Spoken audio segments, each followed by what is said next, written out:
দুদিনের বাচ্চা কোলে নিয়ে তনিমা হরেক রোডের সামনে রাস্তা এসে দাঁড়িয়ে আছে। চারিদিকে অন্ধকার। অন্ধকারের কারণে তনিমা কিছুই দেখতে পাচ্ছে না। কোলের শিশুটি ক্ষুধার জ্বালায় কাঁদতে কাঁদতে ঘুমিয়ে পড়ে।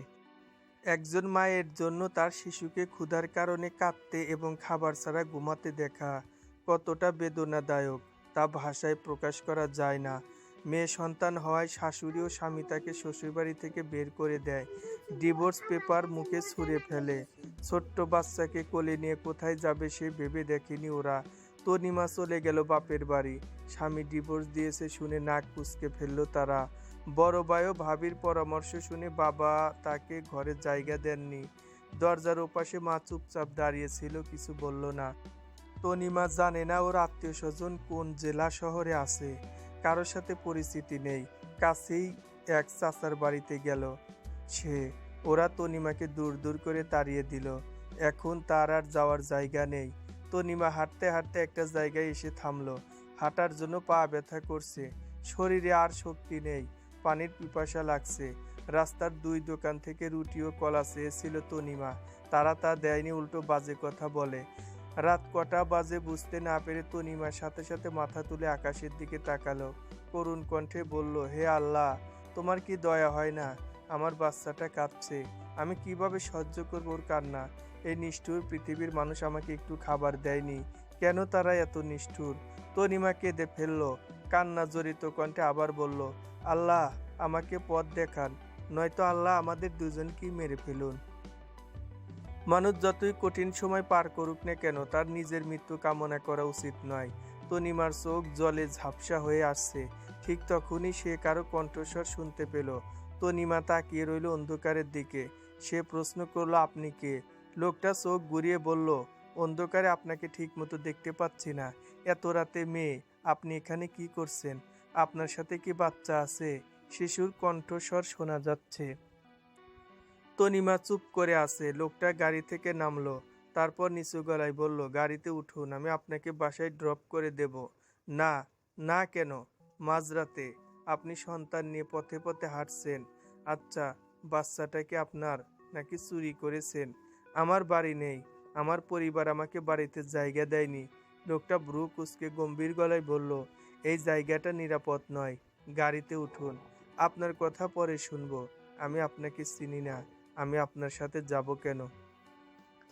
দেখুন, আমাকে ভুল বুঝবেন না, আপনি একজন মহিলা এবং আপনার সাথে একটি সন্তান রয়েছে। শিশুটি এভাবে রাস্তায় থাকলে সে অসুস্থ হয়ে পড়বে। আমার বাচ্চা, আমি বুঝবো। সবাই স্বার্থপর, আপনি যান।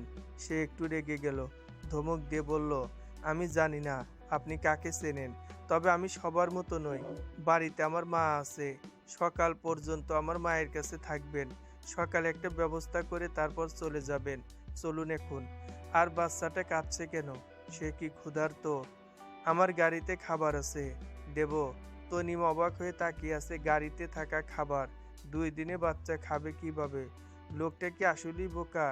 উপর থেকে লোকটির আওয়াজ আসছে, তার মানে লোকটি 5 ফুট 9 ইঞ্চি বা 6 ফুট লম্বা হবে।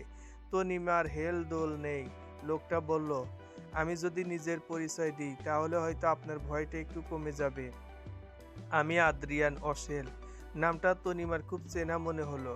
তখন তার মনে হলো সে যখন বিশ্ববিদ্যালয়ে ছিল তখন বিখ্যাত ব্যবসায়ী আদ্রিয়ান অসেল তাদের বিশ্ববিদ্যালয়ের একটি অনুষ্ঠানে এসেছিলেন, আর তার কাজের অভিজ্ঞতা সবাইকে বলে। সেদিন তার বলা কথাগুলো ভালো লাগে তনিমার। আর আদ্রিয়ান অসেলের কোম্পানি তাদের বিশ্ববিদ্যালয়ের শিক্ষার্থীদের বৃত্তি দিত। তনিমা কাপা গলায় বলল, আদ্রিয়ান অসেল, ব্যবসায়ী আদ্রিয়ান অসেল। আদ্রিয়ান মৃদু স্বরে বলল, ওহ, আপনি আমাকে চেনেন, তাহলে তো আমার সাহায্য নিতে আপনার আপত্তি নেই। হ্যাঁ চিনি, আপনি আমাদের ইউনিভার্সিটির। তনিমার গলা শুকিয়ে গেল। আদ্রিয়ান বলল, কি হয়েছে? তনিমা বলল, পানি আছে স্যার? আমার খুব পিপাসা লাগছে। হ্যাঁ হবে, আর গাড়িতে কিছু খাবারের প্যাকেট আছে যেগুলো আপনি খেতে পারেন। আদ্রিয়ান জানে না কিভাবে একটি শিশুকে কোলে রাখতে হয়, তবুও কাপড়ে মোড়ানো শিশুকে কোলে নিয়ে দাঁড়িয়ে আছে। তনিমা গাড়ির পিছনের সিটে বসে আছে। সে সামান্য খাবার খায় এবং পানি খায়। তারপর মেয়েটিকে কোলে নিয়ে তাকে খাওয়াতে লাগলো। আদ্রিয়ান গাড়ি স্টার্ট দিল। আদ্রিয়ান নীরবে গাড়ি চালাচ্ছে। তনিমা কিছু বলল না। আদ্রিয়ান হঠাৎ জিজ্ঞেস করলো, আপনার নাম কি? তনিমা বলল, তনিমা হাসান। রাত 3টা বাজে। ক্লান্তিতে সিটে হেলান দিয়ে ঘুমিয়ে পড়ে তনিমা। আদ্রিয়ান বাড়ির সামনে এসে দারোয়ানকে কল করে। তিনি এসে গেট খুলে দিলেন। আদ্রিয়ান বাড়ির সদর দরজার সামনে গাড়ি থামিয়ে বেরিয়ে পড়ল। বাইরে 3-4টি বাতি জ্বলছে আর জায়গাটা দিনের আলোর মতো আলোকিত হয়ে আছে। আদ্রিয়ান পিছনের দরজা খুলে তনিমাকে বাইরে আসতে বলল। মেয়েটিকে বুকে নিয়ে বেরিয়ে এলো সে। তনিমার মুখে আলো পড়তে আদ্রিয়ান থমকালো, চমকে উঠল। অবিশ্বাস্য তার দৃষ্টি। তনিমা জিজ্ঞেস করলো, এটা কি আপনার বাড়ি? আদ্রিয়ান ঠাট্টা করে বলল, না না, আমার বাবা তার একমাত্র ছেলে আদ্রিয়ান ওসেলকে বাড়িটি উপহার দিয়েছিলেন। তনিমা রাগ চেপে রাখলো, মনে মনে বলল, ঘাড় তেরা মানুষ। আদ্রিয়ানের চোখ ছলছল। অন্যদিকে ঘুরে দাঁড়িয়ে আছে সে। শিশুটি কেঁদে উঠল। চলুন ভিতরে যায়, কড়া গলায় বলল আদ্রিয়ান। আদ্রিয়ান তনিমাকে বারবার দেখছে। ওকে দেখে ভুল ভাবছে না তো? একই রকম দেখতে মানুষ অনেক আছে, তবে তাদের হুবহু মিল পাওয়া যায় না। সামান্য মিল থাকে। এখানে তনিমার পুরো চেহারা মিলে যাচ্ছে। আদ্রিয়ান মাথা নাড়ল। তাকে সত্য জানতে হবে। আদ্রিয়ান প্রথমবারের মতো একটি মেয়েকে বাড়িতে নিয়ে আসে। তনিমার কোলে শিশুটিকে দেখে মেহবুবা খান তার চেয়ে দ্বিগুণ অবাক হয়েছেন। আদ্রিয়ান তনিমার সাথে তার মায়ের পরিচয় করিয়ে দিল। এবার সে একটু হাসলো। তিনি শিশুটিকে কোলে নিয়ে বললেন, মা, আমার সাথে এসো, আর বাচ্চাকে আমার কাছে রেখে তুমি ফ্রেশ হও, তারপর খাবার খাবে। তনিমা ইতস্তত করে বলল, আমি গাড়িতে খেয়েছি। মেহবুবা খান রুষ্ট গলায় বললেন, ওটুকু খাবারে বাচ্চার মায়ের কিছুই হয় না। ঠিক মতো না খেলে শিশু দুধ কি করে পাবে? আদ্রিয়ান পাশে দাঁড়িয়ে আছে। মেহবুবা খানের কথায় তনিমা খানিক লজ্জা পেল। তারপর মাথা নিচু করে উনার পিছু হাঁটা শুরু করে। বাচ্চা ঘুমাচ্ছে। রুমে শুয়ে দিয়ে আসছেন মেহবুবা খান। মেহবুবা খান তার ছেলে ও তনিমার খাবার পাতে তুলে দিয়ে ওদের পাশে বসলেন। আদ্রিয়ান বলল, বাবুর সাথে কে আছে? সোনিয়া আছে। তোরা খাবার শেষ কর। তনিমা বেশি খেতে পারেনি, তার কেমন যেন লাগছে। আদ্রিয়ান তনিমাকে রুম দেখাতে নিয়ে গেল। এই ঘরে বাচ্চা ঘুমিয়ে আছে। আদ্রিয়ান বলল, আজ থেকে তুমি আমার এই ঘরে থাকবে। তনিমা হতভম্ব হয়ে গেল। বলল, মোটেই না। আপনি যে রুমে থাকেন আমি সেখানে থাকবো কিভাবে ভাবলেন? আদ্রিয়ান একটি ভ্রু কুঁচকেছে। সে অস্ফুট স্বরে বলল, এই বাড়িতে কি একটাই ঘর আছে যে আমার ঘরে থাকতে হবে? এটা আমার রুমের পাশের রুম, সেই জন্য আপনাকে এই ঘরে থাকতে বলেছি। আদ্রিয়ান থামলো। তারপর বিড়বিড় করে বলল, মেয়ে মানুষ, বোঝে কম চিল্লাই বেশি। অন্ধকার কেটে যাচ্ছে। একটু একটু করে ভোরের আলো ফুটতে শুরু করেছে। কুয়াশার চাদর মুছে আলো ছড়াতে লাগলো পথ ঘাট জুড়ে। সূর্য পূর্ব আকাশে উঁকি মেরে মিষ্টি রোদ ছড়াচ্ছে। রাস্তায় মানুষের সংখ্যা বাড়ছে। আদ্রিয়ান সে সারা রাত জেগেছিল। একটা অলস হাই তুলল। ঠিক তখনই রুমে ঢুকলেন মেহবুবা খান। তিনি বললেন, আদ্রিয়ান, মেয়েটাকে? আদ্রিয়ান তাকায়নি। বলল, তখন পরিচয় দিলাম তো। এমন অনেক কিছুই আছে যা তুই বলিস, আবার বলিস না। আমার থেকে কিছু লুকাচ্ছিস, কিন্তু তোর চোখটা স্পষ্ট বলছে। আদ্রিয়ান জোরে হেসে উঠল। বলল, চোখ আবার কথা বলতে পারে নাকি? হ্যাঁ, চোখ হলো হৃদয়ের স্তূপ। তারা সত্য কথা বলে। তোর চোখের গভীর যন্ত্রণা দেখছি। মনে হচ্ছে তুই মেয়েটিকে আগে থেকে চিনিস। তুমি ভুল বুঝছো মা। আদ্রিয়ান বলল, আমি তোমাকে বলেছি আমি তাকে রাস্তায় দাঁড়িয়ে কাঁদতে দেখেছি, তাই তাকে সাহায্য করতে নিয়ে এসেছি। মেহবুবা খান বলেন, আমি তোর মা, তুই আমার গর্ভে জন্মেছিস। আমি তোর গর্ভে জন্মগ্রহণ করিনি।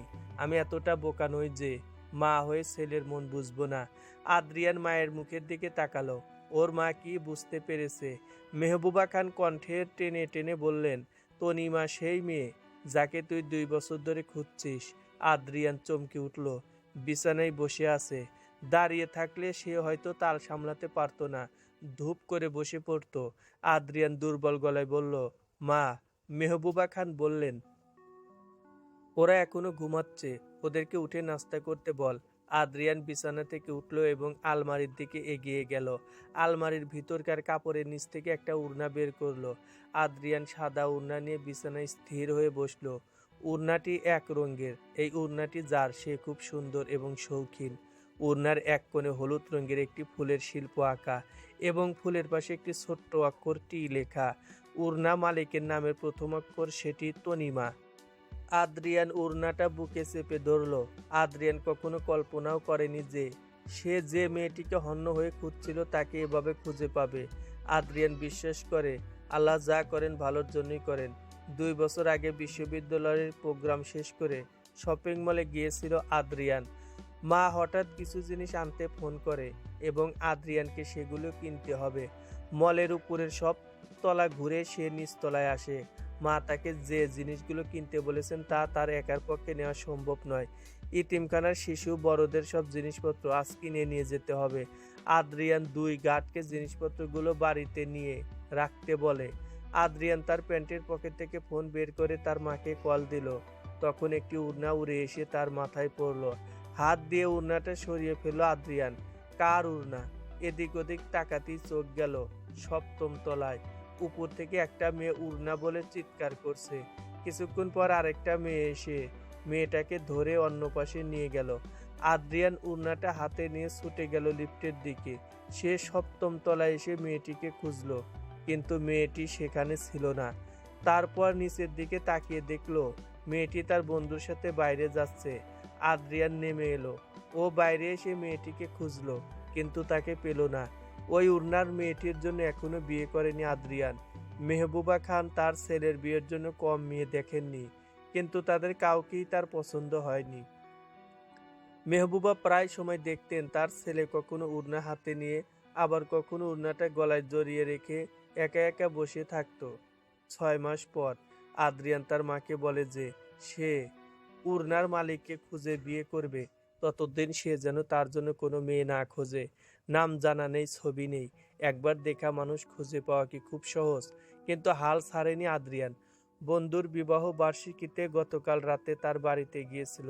পার্টি সেরে বাড়ি থেকে বের হয়ে রাত 1টায়, সঙ্গে কোনো গাড়ি চালক বা গার্ড না থাকায় সে একাই ফিরছিল। হরেক রাস্তার সামনে এসে নারী কণ্ঠ শুনতে পায়। সে কাঁদছে। আদ্রিয়ান ছোটবেলায় তার মায়ের কাছ থেকে অনেক ভূতের গল্প শুনেছিল, কিন্তু সে এখনো দর্শন পায়নি। এক সময় মনে হলো এই জায়গায় চোর ডাকাতরা বাস করে। কখনো কখনো তারা গাড়ি থামিয়ে গাড়ি টাকা রেখে দেয়, আবার কখনো রাস্তার পাশে মানুষের লাশ পড়ে থাকে। আদ্রিয়ান শক্ত করে বসলো। মেয়েটি ভাবলো সে ডাকাত দলের সদস্য। তারপর শিশুটির কান্না শুনে গাড়ি থামায়। আর কিছুক্ষণ গাড়িতে বসে তনিমার কথা শুনলো। শিশুটির কান্নার কারণেই মূলত মেয়েটিকে সাহায্য করতে চায় আদ্রিয়ান। একটা মেয়ের সঙ্গে ছোট বাচ্চা আছে, বিপদ হতে পারে জেনেও তাদের রাস্তায় রেখে সে কিভাবে চলে আসতো। আদ্রিয়ান এক মুহূর্ত থামলো। 2 বছর পর চেনা মুখটা দেখে সে বিস্মিত হয়, যেন শরীরে রক্ত সঞ্চালন বন্ধ হয়ে যাচ্ছে এবং আদ্রিয়ান আর দাঁড়াতে না পেরে পড়ে যাবে। তার মনে হাজার প্রশ্ন। তনিমার এই অবস্থা কেন? তার সাথে কি হয়েছে? দরজায় তালা দেওয়া, নতুন জায়গা, ভয়ে বোধহয় দরজা বন্ধ করেনি তনিমা। হালকা হাওয়ায় দরজাটা পুরোপুরি খুলে গেল। আদ্রিয়ান দরজার সামনে দাঁড়িয়ে তনিমার দিকে তাকালো। সে ঘুমায়। দক্ষিণা হাওয়া ঘরের মধ্যে গর্জন করে, তনিমার চুল এলোমেলো করে দেয়। কয়েকটা চুল তার চোখে পড়ে। বাচ্চা মেয়েটি কান্নায় উঠে পড়ে। তনিমা ঘুম থেকে উঠে বসলো। আদ্রিয়ানকে দেখে অবাক গলায় বলল, আপনি হুম, আপনাকে ডাকতে এসেছি। মা নাস্তা বানিয়েছে, গরম গরম খাবেন, আসুন। তনিমা তাড়াতাড়ি উঠে বসলো। একটু পর মেয়েকে কোলে নিয়ে বারান্দায় এলো। চারপাশের খোলা আকাশ দেখে মনটা ভরে গেল। অবিলম্বে তার হৃদয়ে অনুভূত তাকে সকালের মধ্যে চলে যেতে হবে। ভদ্রলোক একজন ভালো মানুষ বলে তাকে এক রাত তার বাড়িতে থাকতে এবং খেতে দেন। এখন তাকে নিজের ব্যবস্থা করতে হবে। এবং কি ব্যবস্থা করবে? বিয়ের পর স্বামী ফোনও ব্যবহার করতে দেননি। শ্বশুরবাড়ির কড়া শাসনে আবদ্ধ ছিল জীবন। 2 বছর কোনো বন্ধুর সঙ্গে যোগাযোগ নেই। তারাও বিয়ে করে সংসার নিয়ে ব্যস্ত। এমনকি সে এখন সন্তানকে নিয়ে কোনো কাজেও যোগ দিতে পারবে না। তনিমা একটা দীর্ঘ শ্বাস ফেলল। সোনিয়া রুমে আসে। সে বলল, আপামনি আসেন, খালা আর দাদা ডাকছে। তনিমা করুণ গলায় বলল, চলো যাই। তনিমা হতভম্ব। তনিমা মনে করতে পারছে না সে শেষ কবে সবার সাথে খাবার টেবিলে বসে খাবার খেয়েছে। ওর জন্য কেউ অপেক্ষায় থাকতো না। বিয়ের আগে মা খাবার নিয়ে বসে থাকতেন। তারপর আর কেউ না। সে একটা দীর্ঘ নিঃশ্বাস ফেলল। মাছ, মাংস, ডিম, ভর্তা সহ সব ধরনের খাবার দেখে তনিমা অবাক হয়ে যায়। অকপটে জিজ্ঞেস করলো, এত খাবার কার জন্য? অতিথি এসেছেন। মেহবুবা খান হাসলেন, বলেন, এসব তোমার জন্য। আমার জন্য? হ্যাঁ। এখন কথা না বলে খাওয়া শুরু করো। শিশুটিকে কোলে নিয়ে দাঁড়িয়ে আছে সোনিয়া। আদ্রিয়ান বলল, এত ঘুমাচ্ছে কেন? অসুস্থ ও, হাসপাতালে নিয়ে যেতে হবে। মেহবুবা খান বলেন, শিশুরা 6 মাস বয়স পর্যন্ত ঘুমায়। তাছাড়াও গতরাতে বাইরে ছিল, তাই আজ ওকে একবার হাসপাতালে নিয়ে ডাক্তার দেখাবো। তুই চিন্তা করিস না। তনিমা ইতস্তত করে বলল, আমাকে আজই চলে যেতে হবে। আদ্রিয়ান তার খাবার চিবিয়ে খেতে খেতে তনিমার দিকে তাকালো। মেহবুবা খান বলেন, কোথায় যাবা? আশেপাশে তোমার কোনো আত্মীয় স্বজন আছে? যোগাযোগ করেছো? তনিমা বলল, না। মেহবুবা খান ছেলে আদ্রিয়ানের মুখের দিকে তাকালেন। সে গম্ভীর চিন্তে বসে আছে। মেহবুবা খান বললেন, তাহলে কোথায় যাবা? আমি কাউকে চিনি না। যারা পরিচিত ছিল তারা বাড়িতে আশ্রয় দেয়নি। মেহবুবা খান শক্ত চোয়াল নিয়ে বললেন, তোমাকে কোথাও যেতে হবে না। এই বাড়িতে আমি আর আদ্রিয়ান ছাড়া আর কেউ নেই। আমার স্বামী সেনাবাহিনীতে ছিলেন। 5 বছর আগে তিনি শহীদ হয়েছেন।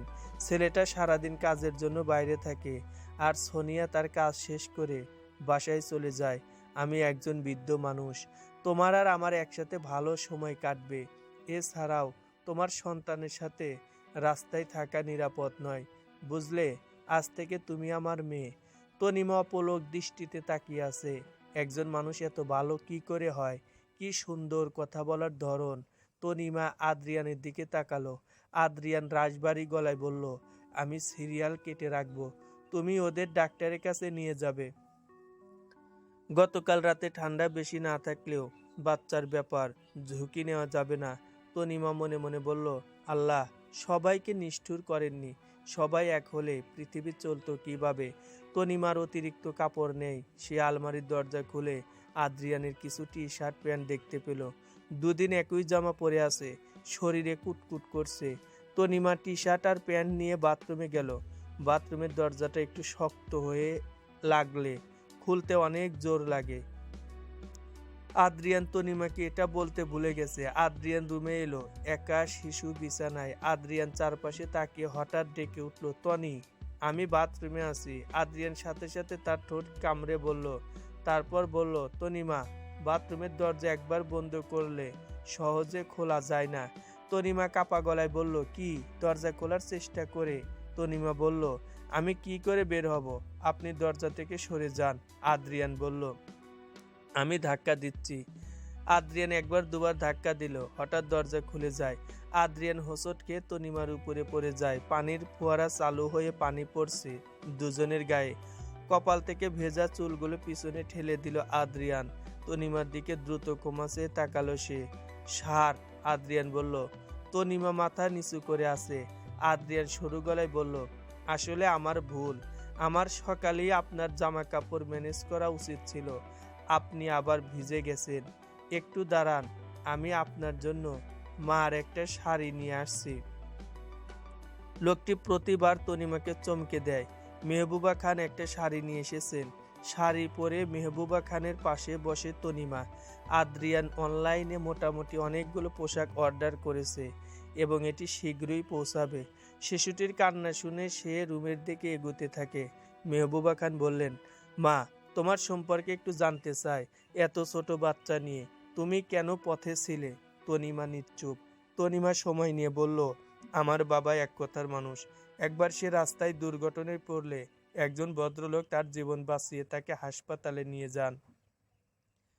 এরপর তাদের বন্ধুত্ব হয়। সেই লোকটির 3 মেয়ে ছিল এবং আমার ভাইয়ের বিয়ে হয় তার বড় মেয়ের সাথে।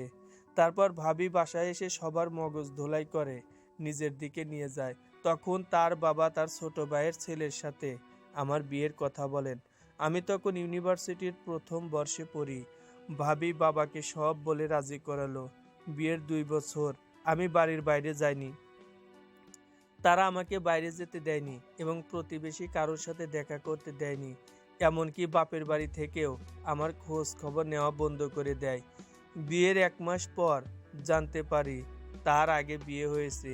এবং নির্যাতন সইতে না পারায় তার স্ত্রী চলে গেছে, আর তখন থেকেই তারা আমাকে নির্যাতন করতে থাকে।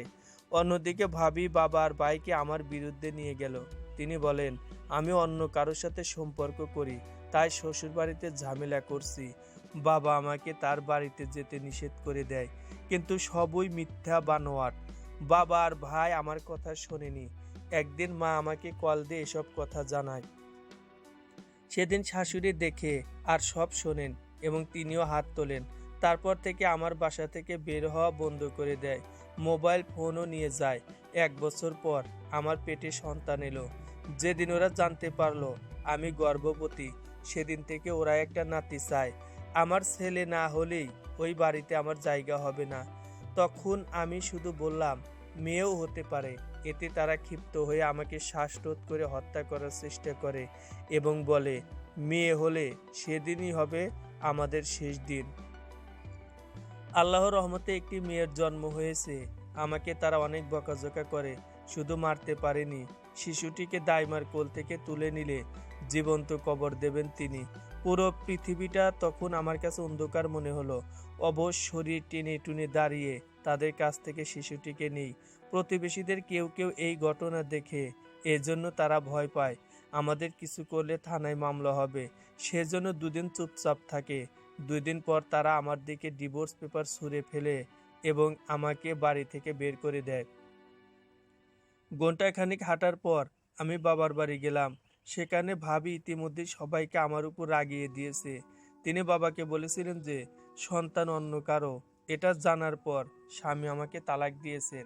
শিশুটি কোলে থাকায় তোলা হাঁটতে বাবা নামিয়ে নেয় আর আমাকে উঠোন থেকেই বিদায় করেন।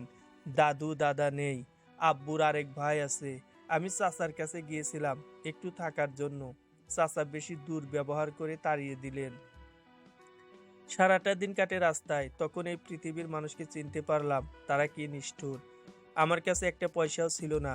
আমার কাছে টাকা ছিল না বলে তারা আমাকে মানুষ মনে করেনি। তারপর একজন হোটেলওয়ালার কাছে খাবার চাওয়ায় সে আমাকে বলে তাকে একটা সুযোগ দেওয়ার জন্য। ওই কুপ্রস্তাবে রাজি হলে তিনি আমাকে খাবার দেবেন এবং আমাকে এক রাত থাকতে দেবেন। আমি লজ্জা ও ঘৃণা নিয়ে সেখান থেকে চলে এসেছি। একজন খালার বয়সী মহিলার কাছে সাহায্য চাইলে তিনি ব্যঙ্গ করে বললেন আমার সন্তান আমার পাপের ফল, সেজন্য রাস্তায় নিয়ে ঘুরতে হচ্ছে। চেহারা সুন্দর কিন্তু চরিত্র ভালো না। আমি সারা জীবন নিজেকে পবিত্র রাখার চেষ্টা করেছি, কিন্তু তারা আমাকে চরিত্রহীন বানিয়েছে। তারা আমার বৈধ সন্তানকে অবৈধ বলেছে এবং আমাকে হেয় করেছে। তনিমা হাউমাউ করে কাঁদতে লাগলো। মেহবুবার চোখ থেকে অশ্রু গড়িয়ে পড়ছে। আদ্রিয়ান দরজার আড়াল থেকে সবকিছু শোনে। তার চোখ রক্তিম রক্তাক্ত বর্ণ। রাগের চোটে শরীর কাঁপছে। আদ্রিয়ান রাগ ও ক্ষোভের জন্য স্থির দাঁড়িয়ে থাকতে পারছে না।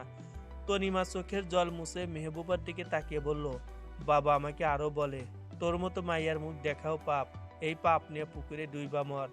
সারাদিন রোদ ঝলমল করছে, আকাশের রং বদলে চারদিক অন্ধকার হয়ে গেছে। কালো মেঘে ঢাকা নীল আকাশ, যেন এই নামলো অবিরাম বৃষ্টি। আকাশে ঘন মেঘে পাখিরা বাড়ি ফিরে। সন্ধ্যা ঘনিয়ে আসার আগে আকাশ তার বুক খালি করে বৃষ্টি নামলো।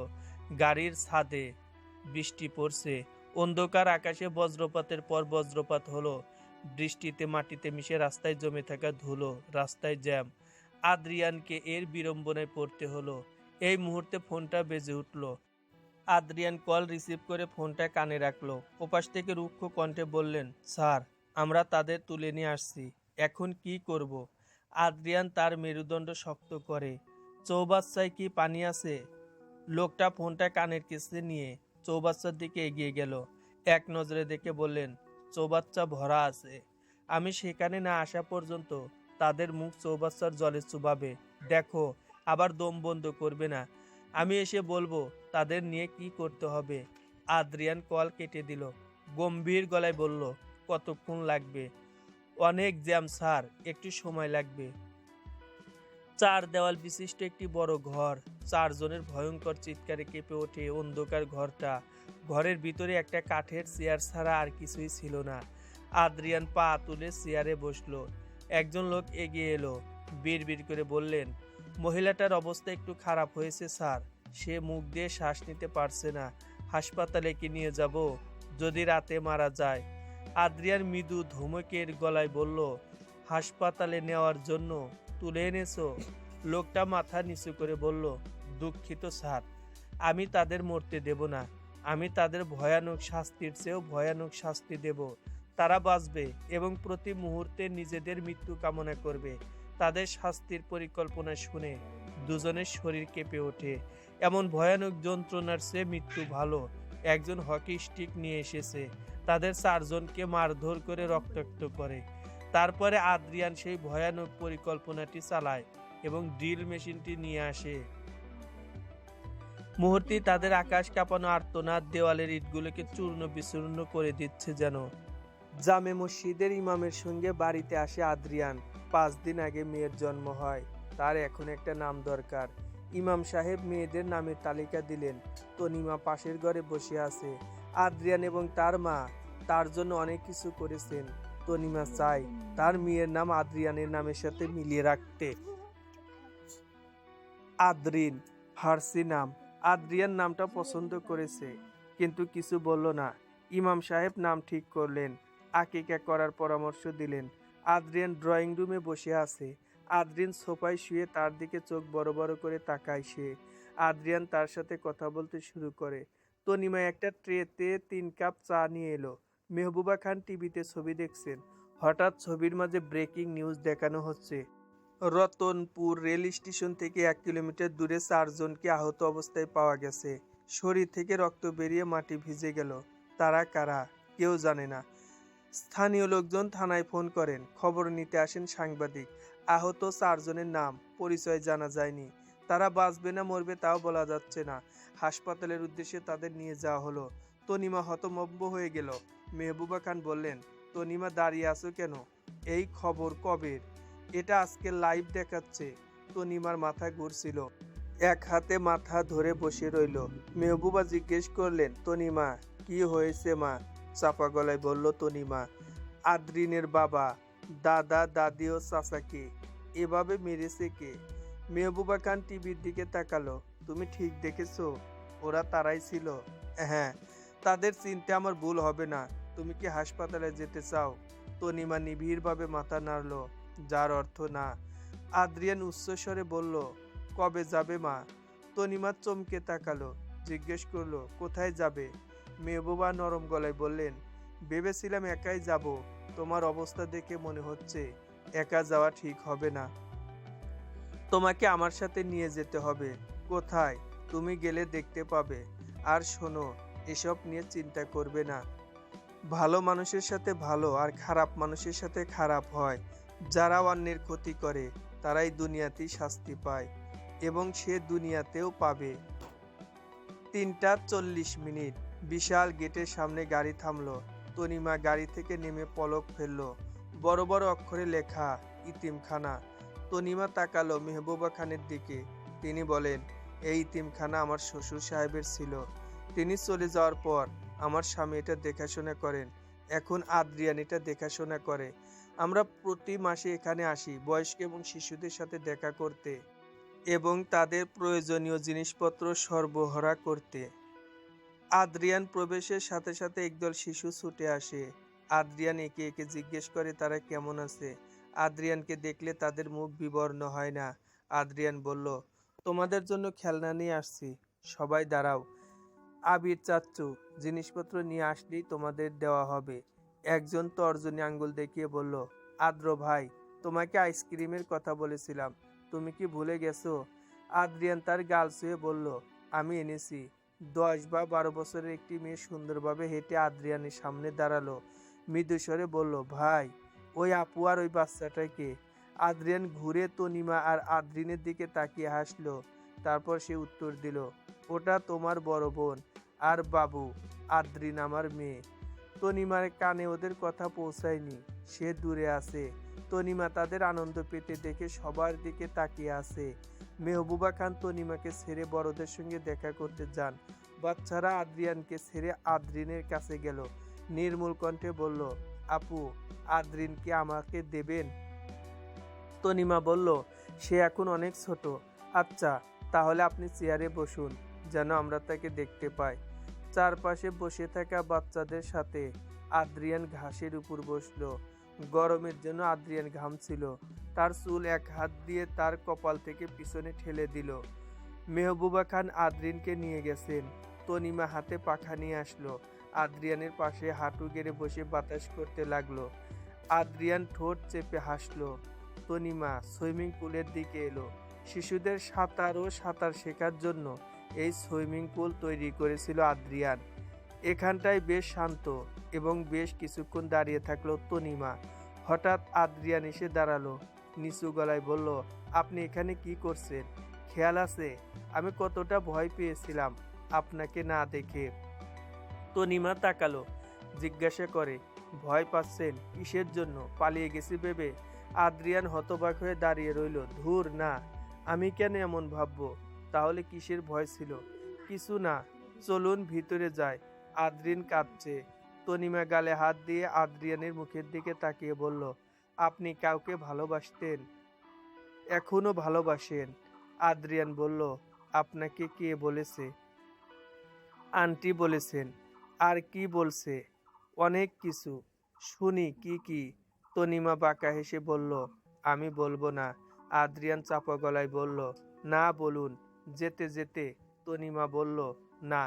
আদ্রিয়ান তনিমার পিছনে দৌড়ে গেল। জোরে বলল, তনিমা। 2 বছর পর আদ্রিন এখন কথা বলতে পারে। সবকিছু পরিষ্কার না হলেও আদ্রিয়ান বোঝে। আজ প্রথমবার আদ্রিয়ানকে বাবা বলে ডাকলো আদ্রিন। এতে আদ্রিয়ান খুব খুশি হয়েছে। আদ্রিনকে কোলে নিয়ে বারান্দায় এলো সে। মাত্র 7টা বাজে। তনিমা এলো পিছু পিছু। তারপর পাশেই দাঁড়ালো। আদ্রিয়ান বলল, ওই দিকে দেখো। তনিমা তাকালো, জিজ্ঞাসা করে, কি দেখব? আদ্রিয়ান হাসলো, কিছু না। মেহবুবা খান দুজনকে ডেকে পাঠান। ড্রয়িং রুমে এসে দাঁড়ালো ওরা। আদ্রিন ঘুমিয়ে পড়ে। এখন ওকে কোল থেকে নামিয়ে শুয়ে দিলে সে জেগে উঠবে। আদ্রিয়ান তাকে কোলে নিয়ে বসলো। তনিমা রাতের খাবার টেবিলে রাখছে। হঠাৎ আদ্রিন জেগে উঠে বমি করে। আদ্রিয়ান বলল, মা, আদ্রিন আমার শার্টে বমি করেছে। মেহবুবা খান বললেন, শার্টটা বদলে ফেল। আমি উঠতে পারছি না। আমার রুম থেকে একটা শার্ট নিয়ে এসো। তরকারি গরম করছেন মেহবুবা খান। সে যেতে পারবে না। তাই তিনি তনিমাকে বললেন, তনিমা, তুমি গিয়ে একটা শার্ট নিয়ে এসো। তনিমা অস্ফুট স্বরে বলল, আমি এনে দিচ্ছি। আদ্রিনে বদহজম হয়েছে। টিস্যু দিয়ে মুখ মুছল আদ্রিয়ান। মেহবুবা খান এসে বললেন, আদ্রিনকে আমাকে দে, তার পোশাক বদলাতে হবে। মৃদু স্বরে বলল আদ্রিয়ান, মা, তুমি আমার শার্ট নিতে যাওনি? তনিমা গেছে। আদ্রিয়ান ঝাপসা হয়ে গেল। মা, পূর্ণা। আদ্রিনকে মায়ের কোলে দিয়ে রুমে ছুটে গেল সে। দরজার সামনে পা থেমে গেল। বুকটা ভারী হয়ে গেল। গভীর নিঃশ্বাস ফেলে রুমে প্রবেশ করলো মেহবুবা খান। তিনি এই 2 বছরে তনিমাকে তার ছেলের স্বপ্নের মেয়ে সম্পর্কে সবকিছু বলেছেন। তিনি এও বলেছেন মেয়েটির একটা উড়না আদ্রিয়ানের কাছে আছে। শার্টের সাথে উড়নাটা দেখে চমকে উঠল তনিমা। ভাবলো এই সেই মেয়েটির উড়না।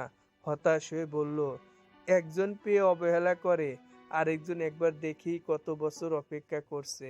ভালোবাসা সত্যিই অদ্ভুত। ভালোবাসা এক একজনের কাছে এক এক রকম। তনিমার মুখ পাল্টে গেল, ভ্রু কুঁচকে গেল। উড়নার এক কোণে তার আর্ট করা ফুল ও তার নামে প্রথম অক্ষর দেখল, যা সে ডিজাইন করেছিল। এই সে উড়না যেটা উড়ে গেছিল শপিং মলে। তনিমার মাথা ঘুরছে। সে পিছনে ঘুরে গেল। তনিমা অশ্রু সজল চোখে আদ্রিয়ানের দিকে তাকালো। আদ্রিয়ান মাথা নিচু করে দাঁড়িয়ে আছে। তনিমা উড়নাটা মুখের দিকে ধরে বলল, এটা আমার উড়না, আপনার কাছে? মৃদু স্বরে বলল আদ্রিয়ান। তনি, আমাকে আগে বলেননি কেন? লুকিয়ে রাখছিলেন কেন? নিচু গলায় বলল আদ্রিয়ান, আমি চাইনি তুমি আমাকে ভুল বোঝো। তনিমা চোখের জল মুছে ফেললো। তারপর হাঁটতে লাগলো। আদ্রিয়ানের সামনে দাঁড়িয়ে বলল, আমাকে এখন এই বাড়ি ছেড়ে যেতে হবে। আদ্রিয়ান তনিমার হাত ধরে বলল, তনি প্লিজ এমন করো না। আমি আদ্রিনকে ছাড়া থাকতে পারবো না। তনিমা আবার বলল, কিন্তু এই সত্য জানার পর আমি এখানে থাকবো কি করে? এসেছেন মেহবুবা খান। তিনি দৃঢ় গলায় বললেন, আমার ছেলে তোমাকে ভালোবাসে মা, তাই বলে আমাদের ছেড়ে চলে যাবে? আমরা তো একটি পরিবার। তনিমা মাথা নিচু করে দাঁড়িয়ে আছে। আদ্রিন বলল, বাবা, বাবা। আদ্রিয়ান এগিয়ে গেল, আদ্রিনকে তার বাহুতে নিল। মেহবুবা খান তনিমার হাত ধরে বললেন, তনিমা, আমার ছেলেকে বিয়ে কর, আমাদের পরিবার পূর্ণ করো, এই পরিবার যেন বিচ্ছিন্ন না হয়। তনিমা আদ্রিয়ানের দিকে তাকালো। আদ্রিয়ান চুপ করে আছে। তনিমা সিদ্ধান্ত নিতে পারছে না। আদ্রিন তনিমার কোলে উঠল, মায়ের মুখ ছুঁয়ে বলল, আম্মু, বাবা, বাবা। তনিমা বলল, আপনি কিছু বলবেন না? আদ্রিয়ান গলা তুলল, আমাকে বিয়ে করবে তনি? আমি সারা জীবন তোমার যত্ন নেব। তনিমা আস্তে করে বলল, আমি আমার জীবনের কঠিন সময়ে এসে সঠিক সিদ্ধান্ত নিয়েছি, আমাদের আগলে রাখার দায়িত্ব আপনার। আদ্রিয়ান তার দাঁত বের করে হাসল। সে তনিমার হাতটা আলতো করে ধরে বলল, আমি রাখবো সযত্নে, আলাপনে, বুকের মধ্যখানে। সমাপ্ত। এই ছোট্ট গল্পটি আপনাদের কাছে কেমন লেগেছে প্লিজ কমেন্ট করে জানাবেন। এরকম সুন্দর সুন্দর গল্প পেতে চ্যানেলটি সাবস্ক্রাইব করে পাশে থাকবেন। ধন্যবাদ সবাইকে।